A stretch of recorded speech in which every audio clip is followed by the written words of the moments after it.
You were one of the first governors to lift the elective surgery restrictions. Oh, yeah. And I personally, as you know, I tore my biceps tendon and waited 8 months to get it fixed after what you said you were going to lift that. I mean, can you speak to that on? Well, I think it's a great example. So one of the things we did early at the recommendation of CDC, HHS, and these federal guidelines was to not have elective procedures in our hospitals. And the reason why they told us to do it is they said, you're going to have what's happening in New York, you're going to have that in 2-3 weeks.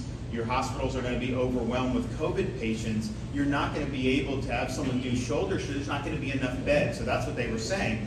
And so, you know, look, I had no way to disprove that. They had these models that were very scary because if you think about it, some of the models predicted 100,000 COVID patients in Florida by like the middle of April, and we only have like 65,000 licensed beds in the entire state, period. So if you have 100,000 hospitalized COVID patients, you literally would not even have enough beds for them, and then you'd have no beds for anybody else who was involved. And so, you know, it's something that was really significant, and I think was, we didn't want to see anyone not get care, of course.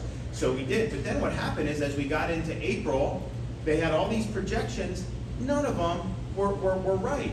And we got into like the middle of April, and we had the lowest census that we've had in modern Florida history. Part of it is because, yes, the COVID patients didn't materialize the way they did. We did have an increase, but not anywhere close to what they were saying. Part of it is people were scared to go to the hospital because of COVID, because the media freaked them out, some of these people screaming on CNN. And so you actually had people that were having strokes and heart attacks.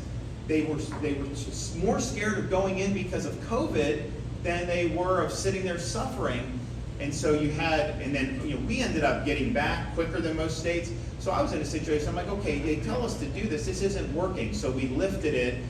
We were I think the first state to lift that who did it. And then that just said, you know what, people can make these decisions.